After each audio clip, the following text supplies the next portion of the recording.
So today we have Jo Dunkley in. Jo Dunkley is a leading astrophysicist at Princeton University who also studied at Trinity Hall in Cambridge. She's going to be discussing her research and her new book, Our Universe, which obviously talks about the history of our universe and some pioneering women in STEM who tend to be overlooked, as Jo is a passionate advocate for women in STEM and has talked a lot about overcoming the challenges facing women in STEM today. So if we could have a round of applause for Jo.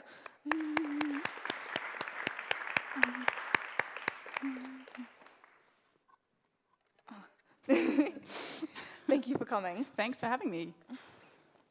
These will become obvious later. Ooh. Let's see. Is it going to work? Do you want me to move this? That's fine. That's Amazing. Good. That's good. Everyone. So you're going to start out with a speech about your book and your general work. That's right. Yeah. And so I think I'm going to have some slides, and Yes. I think I will maybe get up as well, because I like to move around and wave my hands around as well. So Do it. that's my general style. So I'm going to talk for maybe half an hour or a little bit less, and then we'll do questions. That's the plan, anyway. Awesome. So soon we will see. Soon we will see slides. Yeah. Do you want to give us some spoilers for your talk? I'll give us some spoilers, yeah. Well, actually, you're introducing me as well. I didn't hear it all because I was outside. So I was here as an undergrad, oh my goodness, like 20 years ago. And so I was at Trinity Hall doing natural sciences. And then I went off to do a PhD in astrophysics at Oxford, which actually is a pretty good place. And since then, have actually been collaborating with people in Cambridge ever since. I've been working with people through my PhD and then through my research now as an astronomer and a cosmologist. So actually just before this, I was meeting some collaborators here who I work with. So I'm close to Cambridge. Do we think that there might be some slides? Ready to go? Okay. Awesome. Then Let's go. oh, should I just click? I think so. Wait. Okay. No, that's not mine. This is someone else's presentation. Okay. I like it. Intriguing. I like it, but it's not mine. I think, that's right. I can talk. I could potentially talk over this. That would actually be a really good test, wouldn't it? Intriguing. How about we switch the order of this around? How about I ask you some intro questions, And then we can do and some then we speaking. do the speech. Fine. Let's do it. Improvise, adapt, overcome. Let's do it. So, I was wondering what made you want to write a book about the entire history of our universe, which is obviously fairly long, in a book that's obviously not that long. Like, what kind of narrative did you want to tell through this? Well, so I wanted to be able to tell people that actually understand, having a broad overview to the whole universe isn't impossible. I think there's this kind of misconception that the universe and space and astrophysics is really hard and you've got to be really smart to understand it. And you don't. The big concepts and the big picture and how things fit together, I think you're all obviously very smart, but you don't have to have a specialized knowledge to grasp the aspects of it. And I kind of wanted to put it all together because, and this is something I was going to say already, but to me there's these two aspects of it, which is that the universe is our home. Mm-hmm. Here we are on Earth, but we live in something bigger, and of course we would like to know about it. It gives us a place. It puts us in our place, but it lets us know about the bigger thing we're part of. So I wanted to be able to lead people through what our place is. And it's also our story. It's the story of how we came to be here on our tiny planet, going around our star, and that's those two aspects of it. It's kind of indulging our natural human curiosity. That's right. In an accessible way. That was my goal. So, and I think that there's no equations. There's very few. I rounded all my numbers to one. That must have been emotionally trying. Actually, it wasn't. This is something about astronomers. I am an astronomer. we often laugh about this thing that we call order of magnitude estimates, which is if you've got it right to a factor of 10, then you've got it right. So some things we like to be more precise about, and we know we want to be precise, but really, I'd much rather, for example, I had an argument with someone about, I said that the moon is approximately 200,000 miles away. And someone said, well, no, it's not, it's 250,000 miles away. And I'd rather people remember approximately how far away it is than 10 digits of precision, because not everyone needs to carry those things around in their heads. It's not that useful in the end. That's right. Sorry to butt in, Jo, from upstairs. That's fine. Hello. What's the PowerPoint called? So I think I may have, because I was in a hasty thing, I may have foolishly called it something like Cambridge, which is very uninformative. So is it under the file of Rufus or Cambridge RAG? Intriguing. It was in, I think, the top level called Cambridge. No, I've got cambridge.key, but that's a key file, so that's going to be Keynote, which is Apple. Well, it's possible that I copied the Keynote one by mistake rather than PDF. So I could, in real time, demonstrate my ability to turn into PDF. Do you have a laptop that I can come and get from you? I do, yeah. Okay, we can try something for you. Yeah, that'd be great. Sorry. Don't worry. Also, I can say all these things without my slides. So if we need to do it without my slides, I will. We can just picture in our imagination really strongly. Exactly, that's totally fine. Speaking of accessible and being non-expert in a subject, as a classicist, I was very excited when I saw the Mesopotamian tablets in this press release. How did you work with this very non-standard for what I assume must be your primary area of research?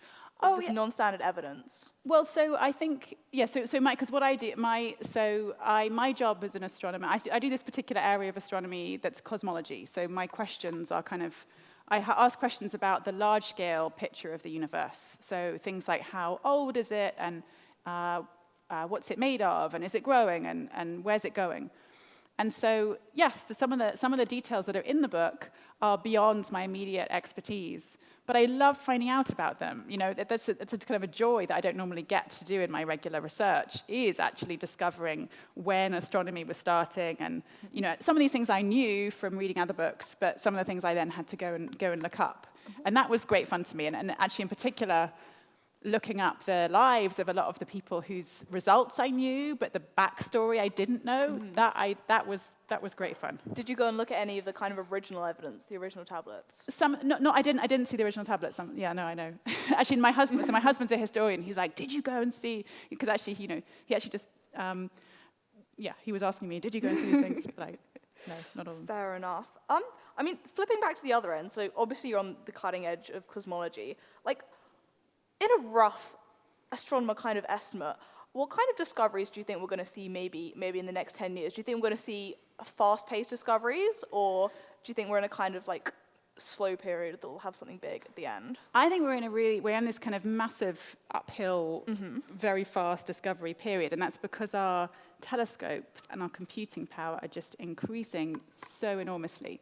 So an example where things are just happening at an incredible pace is the discovery of planets around other stars. So 30 years ago, people had look up at the stars at night, and you see them and they're beautiful, and you look up and you think, well, are there any planets around those? We've got this wealth of planets around our own star, but when you look at the sky, you can't see any around the stars in the sky. And astronomers had long thought that they would be there, because it would be a little strange if ours were the only star that had planets. But they can see them. And so 30 years ago, the first discovery was made of a planet around another star. And since then, there are now thousands of planets that have been measured just in the last 10 years or so, and just in the last few years. And that's just increasing hugely. So for example,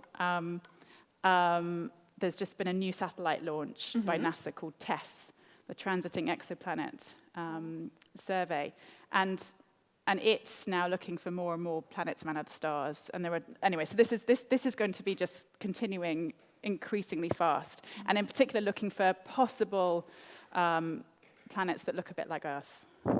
Fantastic. So coming on to names, actually, I was just remembering a fact I read while I was researching for this. So the ESO's largest observatory is called the Very Large Telescope. And they're now building a successor, the Extremely Large Telescope. Yep. Why do astrophysicists choose names like this? I don't know. Give us insight. I think, I don't know, it's become, now that it's there, it's now just kind of become a thing, right? So, of course, you want to call, there's things in people's minds, like the overwhelmingly large telescope and the, really extremely, very, very large telescope. So I think now that we got into this habit of a slightly ridiculous names, now we can't get out of it, it's too late. So it's just force of habit. That's right. Yeah, fair enough. And on a more serious note, so the James Webb Space Telescope is going to launch about 9 years late, approximately. Yes. When do you think the next generation of space telescopes are going to be launched, would you say? A similar time? It depends. So the James Webb is like this kind of NASA flagship telescope. It's kind of Hubble's replacement. So Hubble's done a huge amount of the astronomy work for us in the past couple of decades, taking some of the most beautiful images. The James Webb is going to replace it, and it's going to be able to see things in much higher, better detail. And you have to do that by having a bigger mirror, because if you have a bigger telescope, you can see things in better detail. The scary thing about the James Webb is that you can't fit a whole mirror hole into a rocket, so you have to fold it up, basically.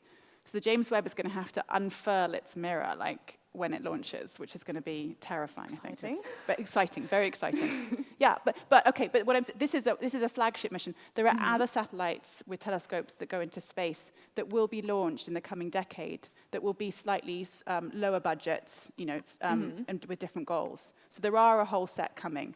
For example, the Euclid satellite is going to launch in the coming few years, and that's going to try and understand the expanding universe. So there are a bunch coming. Fair. So on something that I can slightly more understand as a humble humanities student, so your book focuses a lot on the forgotten women of science, and I don't know if you saw in the news recently about James Watson being stripped of 3 titles due to his racist views expressed in 2007, and how this has brought Rosalind Franklin's research back into the light. I was wondering what you think the main barriers we have as a society are to recognizing the work of these women throughout history. Well, I think that there's a challenge because at the time that many of these women were doing amazing science, they were in an environment where women were not as rated as highly scientifically as their male colleagues, I think. And so we kind of have to make amends now that we are fully aware that, of course, they were doing great stuff. And I think that is starting to happen. So one example is this fantastic woman called Henrietta Swan Leavitt, who was, she worked at Harvard at the turn of the last century. And she was actually part of this group of women. They were amazing. They're called the Harvard Computers. And they were this group of astronomers, women astronomers, who were brought in to do actually quite painstaking work looking at photographic plates of images of stars. And they were brought in by this astronomer called Edward Pickering, who realized that he could bring in and pay not very much money to these women who could do a really good job. And so their job was to assess the brightness and the colors of different stars. But many of them ended up making these amazing discoveries. And so Henrietta Swan Leavitt discovered this particular pattern about this class of stars called Cepheid stars that pulsate in brightness. And she discovered this pattern that related how quickly they pulsate to how bright they are, which is interesting, but actually proved to be the key to unwrapping, or unlocking the actual size of the whole universe. Wow. It was really important. Anyway, the thing she discovered has recently been increasingly named Leavitt's Law. Before it was just called, some relationship that didn't have her name attached to it. So people have realized that one has to maybe go back and make sure some of these people are remembered.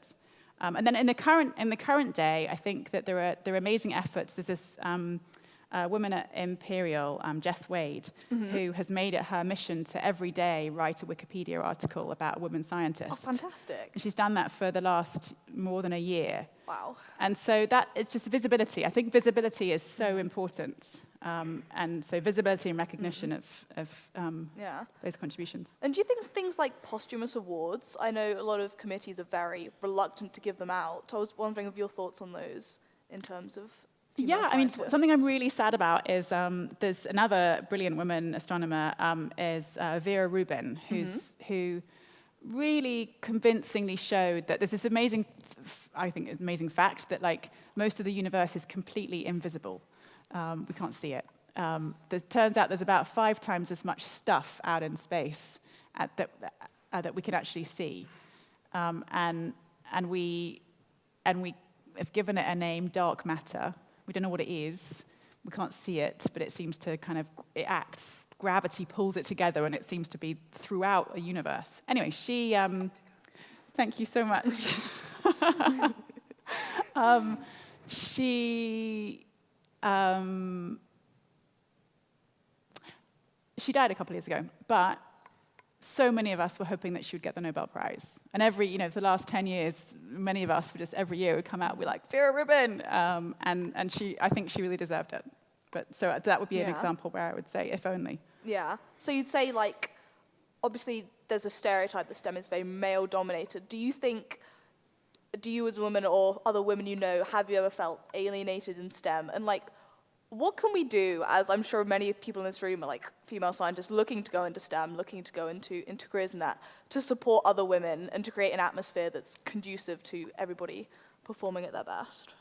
I think that we should all recognize that it's not the job of the women to change this, right? And I think as soon as you realize that, it becomes better. It's got to be everyone thinking. It's got to be everyone on board with the idea that to do the best science we can do, we need to draw from the entire population.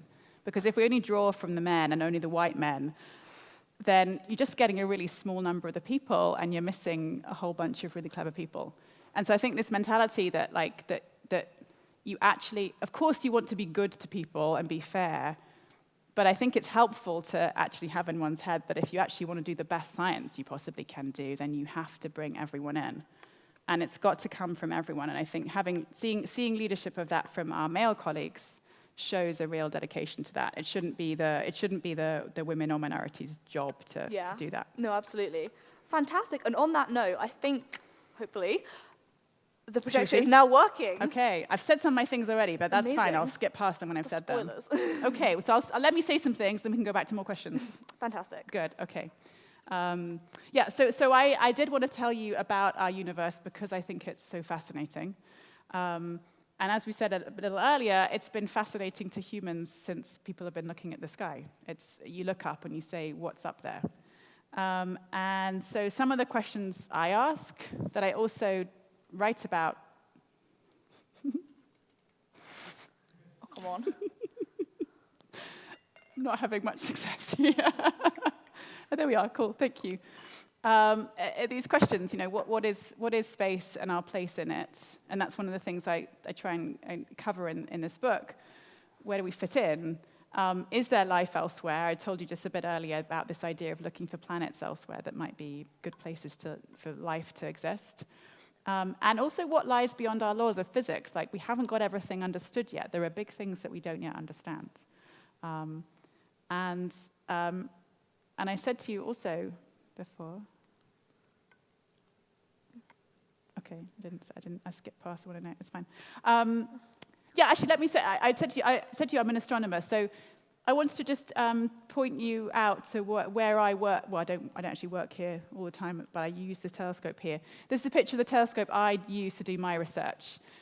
It's a telescope, it's called the Atacama Cosmology Telescope, and it's pictured, it's the kind of biggest, I'll point it here. It's here. Or do I have a pointer? Anyway, it's that one there. And it's up at 5,000 meters in the air in the Atacama Desert in Chile, in the northern highlands of Chile. And it turns out it's the best place on Earth, apart from the South Pole, to go and look at the skies at the particular kind of signal that I'm interested in. And so I said before, so I do cosmology, and so I actually try and look at the very oldest and most distant light of all in the universe. But I'm also interested in the closer by stuff as well.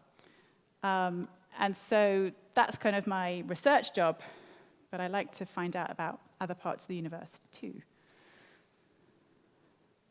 Okay, so I said this earlier as well, that let's go, now I'm just zooming past, okay. Okay, so I wanted to give, I think it's nice to have in our heads how we do fit in. What is this bigger home that we're part of?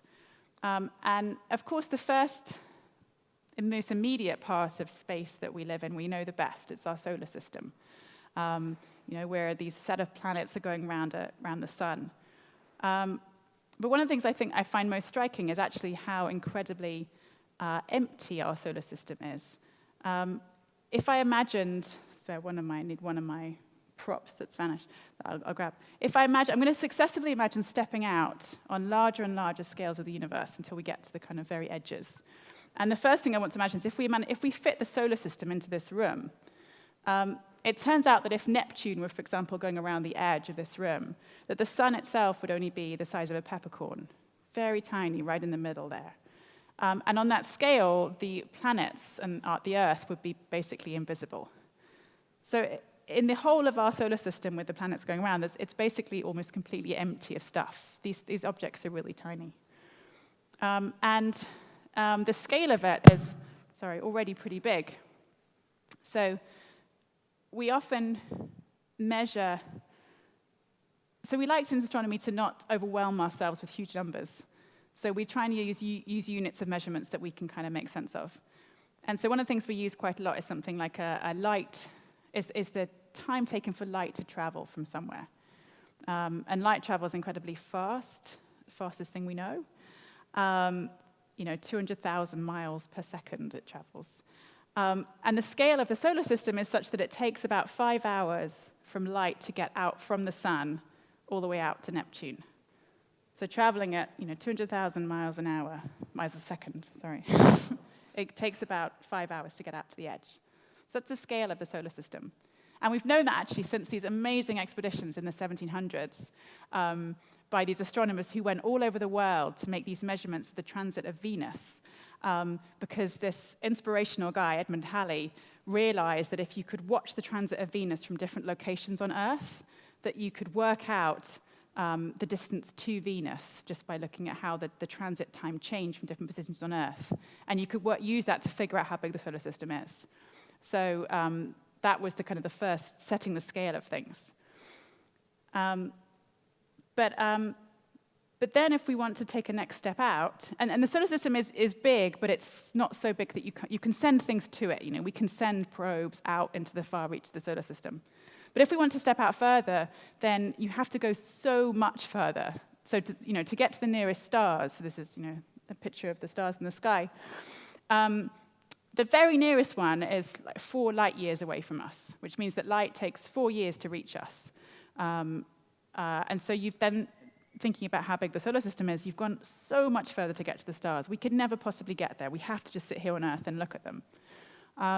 And we've known, and then if you think about the constellation Orion, the stars in Orion's belt, the light from them has been traveling for 1,000 years or so to reach us. And just when we look up in the sky, we're looking back in time that much just by peering out at the stars. And it's a kind of a fact, we've known we can figure out the distance to the stars using a neat method, and it's this method called parallax, which I want to demonstrate with us actually right now.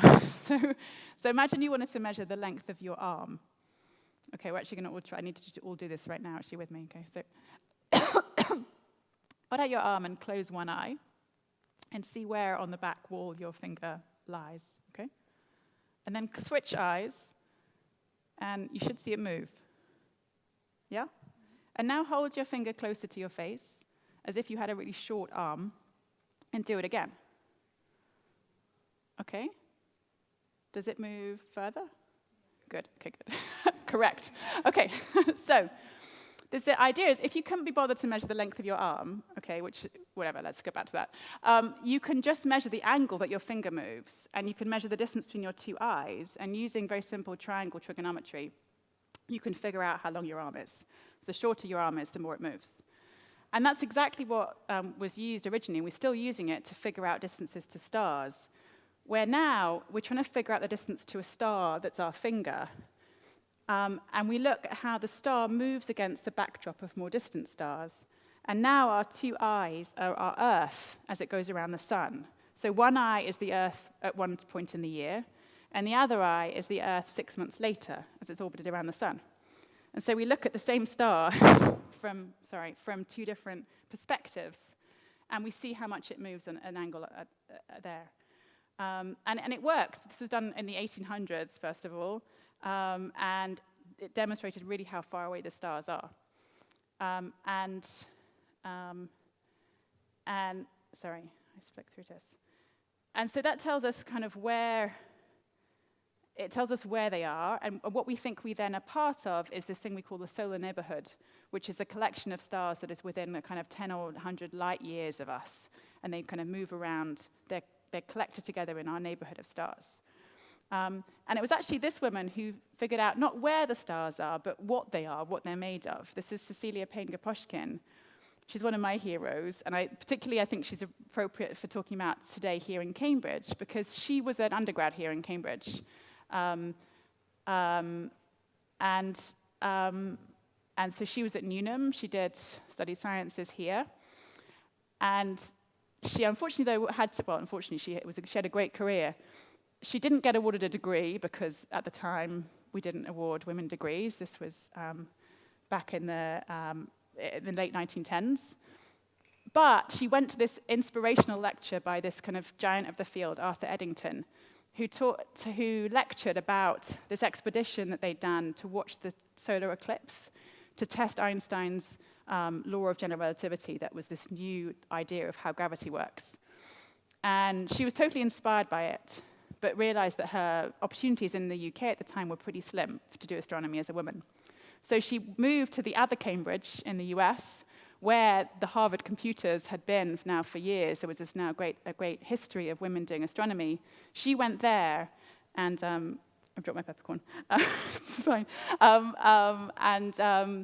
had this incredible career. And she figured out what stars are made of. She figured out they're actually just balls of hydrogen and helium gas, they're burning helium at their cores. And she worked out that they were that simple. Before that, people had thought that they were maybe made of much more complicated stuff. But she identified that was their format.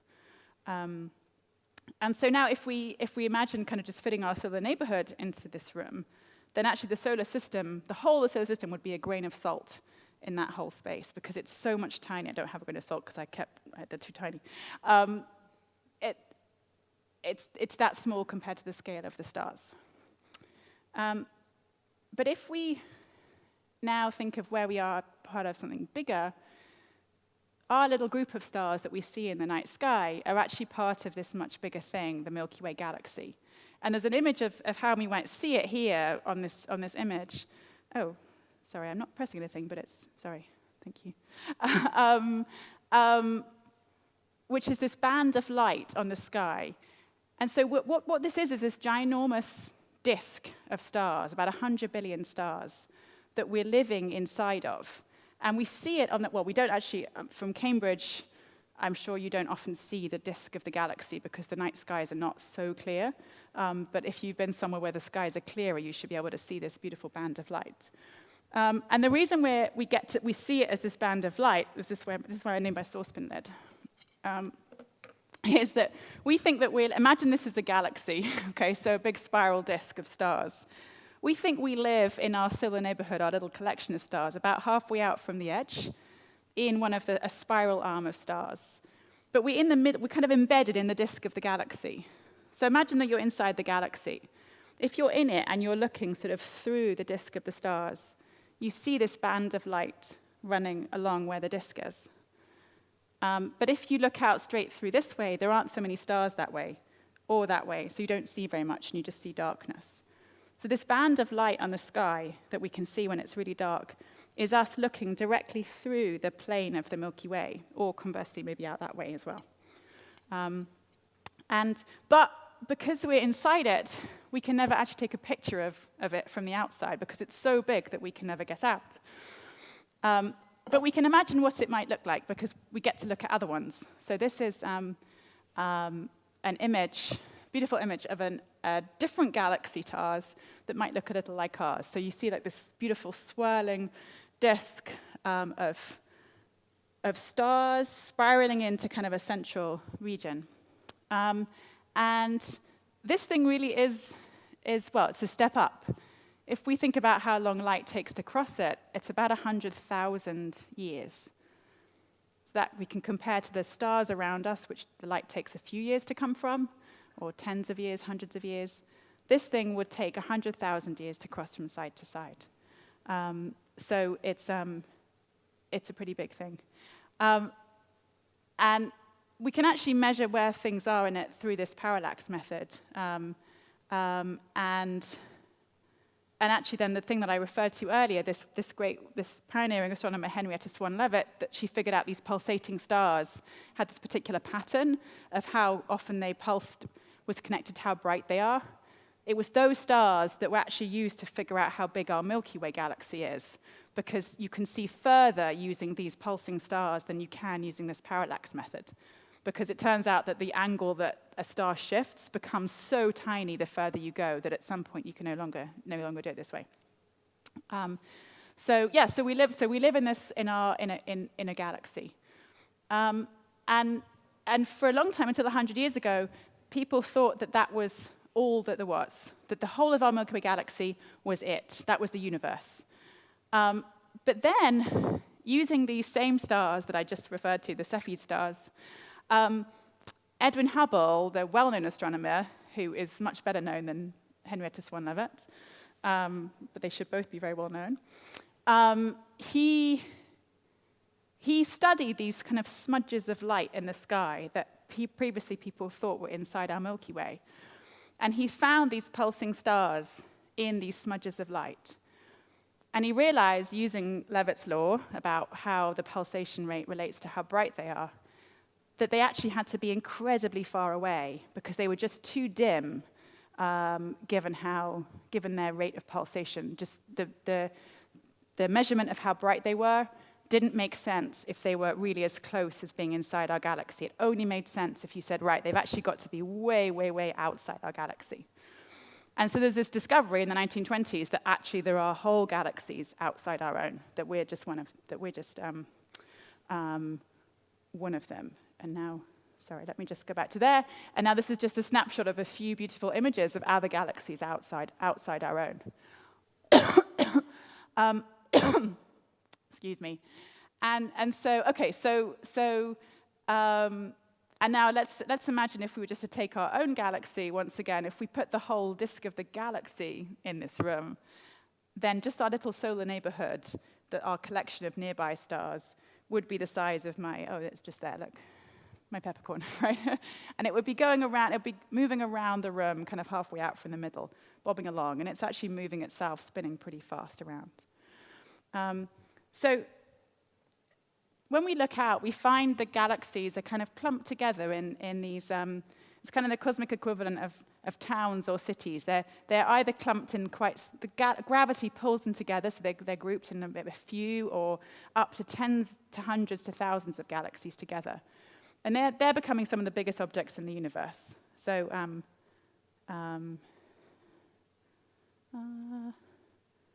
okay, this is an image of a galaxy cluster, which is each of those spots of light is an entire galaxy with about 100 billion stars in it.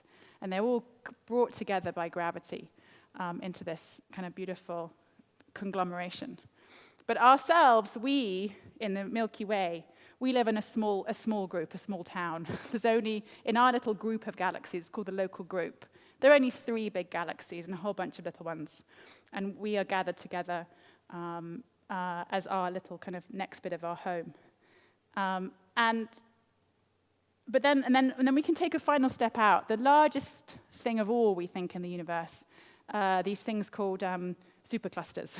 They're these giant conglomerations of clusters of galaxies that group together, are pulled together kind of by gravity into big things. And we think we are part of one, we used to think we were part of one called Virgo, and then astronomers quite recently realized that maybe we're part of a bigger thing because there's a bigger thing pulling us all together that's called Laniakea. So we're not quite sure right now which one we're part of. And so now we're stepping out to the very furthest parts of the universe. And what we think the universe is full of is more of these superclusters, clumpings of clusters of galaxies, inside of which are groupings of galaxies, inside of which are many, many galaxies, each with 100 billion stars. And many of those stars maybe have planets around them. And what we can see is what we call the observable universe, which is actually finite in extent, because it turns out we can't see infinitely far. The only things we can actually see are things that we've had time to measure. And now we think that the universe actually hasn't been around forever. It's only been around for about 14 billion years. So we only can see out as far as things have had time to reach us from. And that makes a kind of, automatically sets a kind of sphere around us that says this is actually what we can see in the universe. We can't see any more. It doesn't mean there isn't much more out there. There's probably way more out there, but the stuff that we actually can access is this sphere around us, of which we're at the middle. But we're definitely not at the middle of the universe. We're just at the middle of our observable universe. And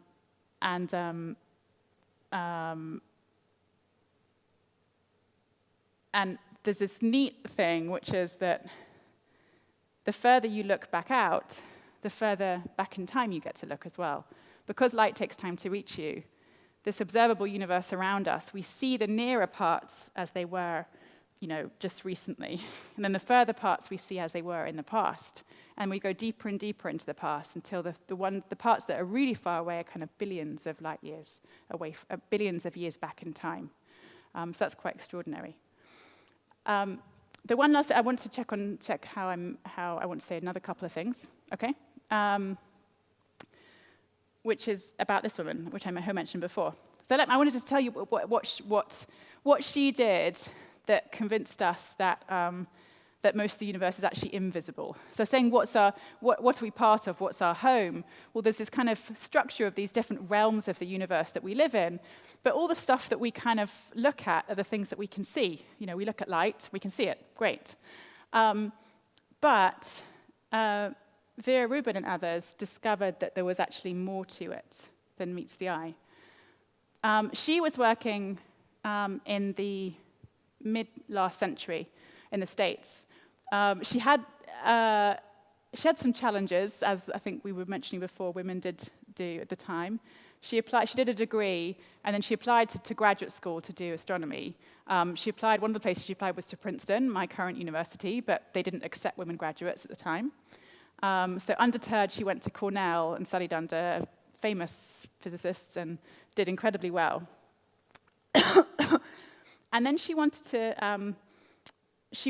this kind of project she wanted to do, which was to study how galaxies move in great detail.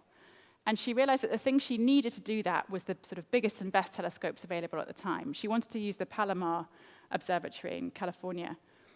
But then this telescope had a 5-meter telescope addition, which could see in really great detail. But at the time, women were not allowed to use that telescope. And that was also true back in Henrietta Swan-Leavitt's day as well. The women were not allowed to do any of the observations themselves. So Vera Rubin said, I'm gonna go and use it. And she was the first woman who managed to persuade people that she was gonna go and use the telescope. And one of the excuses that she was given why she couldn't was that there were no bathrooms for women in the telescope. And so she did this great thing, was she just cut out a piece of paper, a skirt, and just stuck it on a male symbol on a bathroom door, and was like, look, now I have a bathroom. So anyway, what was she doing? She went to look at how fast galaxies spin around. Because the reason that things move around and how fast they go depends on the mass that's pulling them. So Newton told us that the heavier something is, if the sun were heavier, we would be orbiting faster around it. So you can look at how something moves, how fast something spins around, and infer how heavy it is, just by seeing how quickly it moves. So she went to do that with entire galaxies. She wanted to see precisely how fast the stars were spinning around, and to look how that changed as you got further and further away from the middle of the galaxy. And so she and her colleague Kent Ford, who built this very nice instrument for doing this, went and looked at a whole bunch of spiral galaxies all spinning around in the sky. And what they found was, at the time, really unexpected. They found that all of these galaxies were spinning way too fast, and particularly the stars at the edge of the galaxies were going really much faster than expected. And Rubin realized that this made sense if actually the galaxy was way more massive than it looked. So they'd kind of estimated how massive they thought it was from all the stars you could see. But she said it only makes sense if the galaxy actually looks more like this little cartoon. Okay, here. So imagine that the bright disk of stars in the galaxy is that blue thing in the middle, the luminous matter. But that actually surrounding it at all is this huge invisible mass. And she realized this had actually been kind of thought up by this astronomer Fritz Zwicky back in the 1930s, who'd actually done a similar observation of a whole cluster and how the galaxies were moving in it as well. And he'd also found that things were going too fast. And he'd written a paper in the 1930s in German proposing this mysterious existence of something called Dunkelmaterie, which translates to dark matter. And so he'd come up with this, but it kind of lay almost unnoticed. And so this kind of re-inspired that. It said, actually, yeah, all these galaxies have this giant sphere or halo of invisible matter around them. And all of them had it. And now we really do think it's there throughout our universe. Kind of all of the bright things we can see are just the bright parts of a bigger invisible universe. And it's one of the biggest questions in astronomy, is what on earth it is, because it makes up, there's 5 times as much of it as the stuff that we're made of, and it is everywhere, and it's right in this room right now. We don't know what it is. But let me just give, for context, maybe it's not so surprising. Why should it be that the things that we can see are everything that's out there? And this image kind of gives a flavor of that. This is just a map of the United States taken at night from space. And there, you just see the bright lights of the cities. You see where the lights are.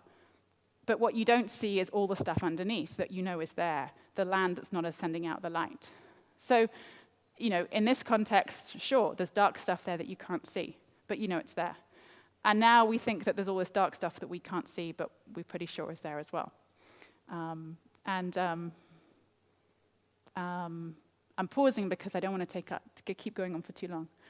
So anyway, this is this mysterious component of our universe is, to me, really fascinating, and I hope we find it soon. We haven't found it yet.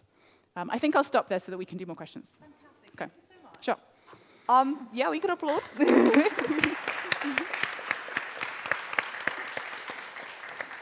So I'm going to open it up to the floor now. So if you guys have any questions you want to ask Joe, I'm sure you're far more scientifically literate than I am, so chuck your best out. At the back there?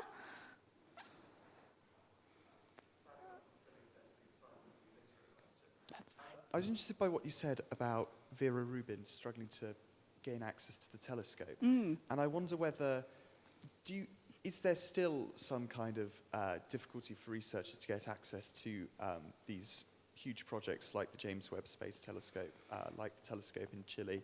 Is there still a difficulty of too many people wanting to get access to a few projects? That's true. There is, and it's a different challenge to, I hope, even though I think there are challenges still of exclusion of certain groups, unintentionally or not.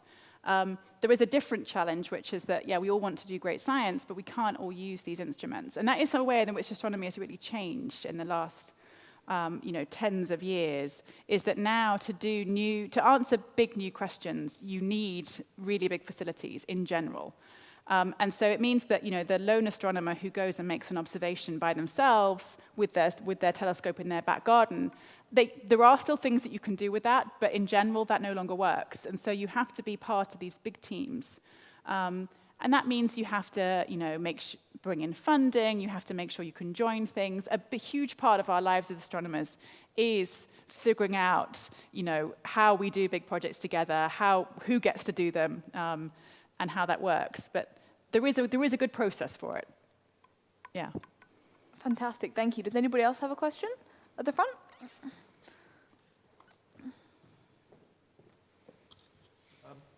When Cicely asked you about the future, you talked about finding new planets.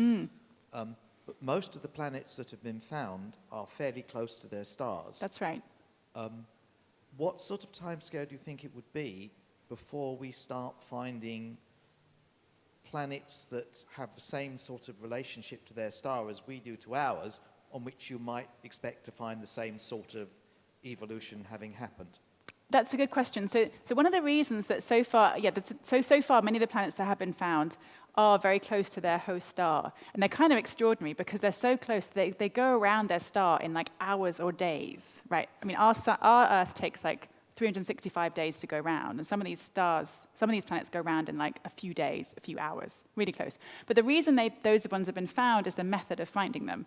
So many of them were found by the Kepler satellite, and it used this neat thing. It was a transit method, which is if you have the star and you have a planet going around it, if you're aligned right, you can see a transit where it passes in front of the star, and it slightly dims the light of the star as it goes in front. And so you look for a slight dip in the starlight, and then you see it. But of course, you'll be more confident in that if the planet's gone round a few times. Okay, so one that goes round every few days, you can see that dip every few days and make sure that you're right. If you had a planet like ours in the scale of our solar system, they just don't go around quickly enough to be sure that it really was a transit and not just the sun, the star pulsing a bit or something. So you need a different method. But those instruments are coming up in the next decade or so. The kind of things that you might want to do are these amazing, amazing ones where you try and look at the planet directly, where you have a special sun shield or star shield to try and block out the light from the sun. So I'm sorry, I keep saying the sun, but I mean the other star that we're looking at. Because imagine, if you want to actually try and see a planet directly, it's been likened to kind of trying to look for a firefly next to a floodlight, right? You've got a star and you've got a little planet that you're trying to find. But if you can block out the light from the star, then you could actually try and see the planet. And so you need actually different kinds of instruments, different kinds of methods to look for those. But those are actually coming up in new instruments coming in the coming decade. You can also look for this thing that's the wobbling of the star. As a planet goes around the star, it's got a little mass itself, and so its gravitational pull means that it doesn't exactly, that it wobbles the star it's orbiting. So you can also look for the star wobbling to find a planet, and those also show us further away ones that are more realistic. But I think direct imaging is going to be an exciting future. Fantastic. Any other questions from the floor? No, well, I had a couple of questions. So back to this paper from the German man, I forget. Zwicky. Zwicky, yeah. Do you think there's still a language barrier? Because obviously the world is so much more connected now. Do you think there's still a language barrier in, say, like American and English scientists collaborating with other scientists around the world, and how we overcome this? Not so much. So it's easy for those of us whose first language is English because it really has become the international language of science. So we actually do collaborate with people around the world. And when we're doing that, we all use the English language. Now, of course, that puts a bigger burden on those for whom English is not the first language. And so when people are, particularly starting graduate school and pursuing those fields, then it's hard. That's obviously hard work. But we do now write papers in English, and we discuss things in English, and so it kind of works. But there is this fascinating example of this. So there's this, again, a figure of history who's not as famous as he should be, who's Georges Lemaitre. He's this Belgian astronomer who's also a priest, who really found the first evidence that the universe was expanding and came up with the idea of the Big Bang. Wow. But he wrote his results up in 1927 in a Belgian article that was little read and in French. And no one saw it. And it kind of used used observations of galaxies. So one thing I didn't get to say is the galaxies around us they're not just scattered out through space, they all appear to be moving away from us, which actually then if you see what that means, it actually means that they started off kind of all on top of each other almost, and so we had a big bang very long ago. But it was Georges Lemaitre realized that space could be growing. He looked at some data and said it looks like it's all fitting in, looks like it is growing. He estimated how fast it was growing. He suggested if it's growing, it probably had a big bang. He wrote it all in this Belgian German, in French, no one read it. And then a couple of years later, 1929, Edwin Hubble wrote his very well-known paper that showed, with better data, this evidence for a growing universe. And it wasn't then until 1931 that Lemaitre translated his paper into English. And he didn't even translate the part where he'd measured the expansion of the universe. Oh, I think he didn't, but because maybe it had already been done. So Yeah. it's anyway. And do you think even if we don't have the same risk today with language, do you think we maybe have the risk of, obviously there's so many more people studying, so many more people putting out papers, like how do we make sure that these kind of discoveries aren't passed over in research? Well, I think we actually have a pretty good system now in astronomy. We have this thing called the archive, where every day, if you write a paper in astronomy, you post it on this one single website, and every day, as an astronomer, you look at the website and you see what papers are new in astronomy.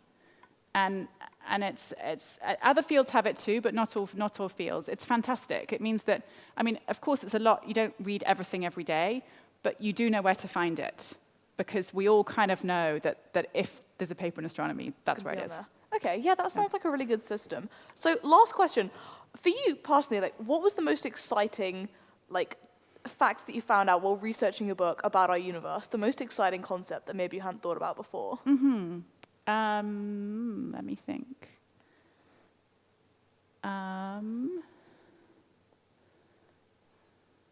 pausing partly, and this sounds, I'm not trying to show off, because I think the things that I found out that were most fascinating that I didn't know before were about the people. It wasn't so much about the science, because the science that I've covered is mostly stuff that you knew, that I think I knew. But I didn't know the stories of the people behind it.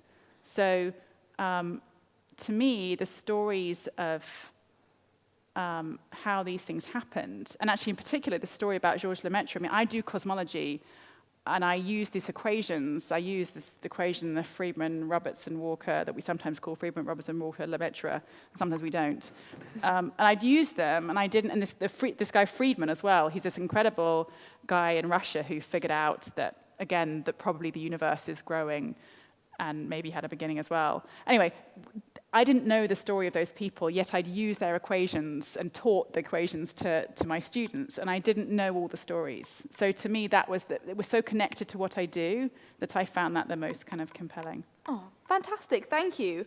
So I think that's all we have time for. In terms of events coming up this week, tomorrow we have John Leeson, who played K9 in Doctor Who and is also bringing the original K9. And on Friday, we have Brian Blessed, who I feel needs little introduction. So we've got an exciting week ahead. Thank you very much, Joe, and I hope we can all give Joe a round of applause. Let's rock and roll. Thank you.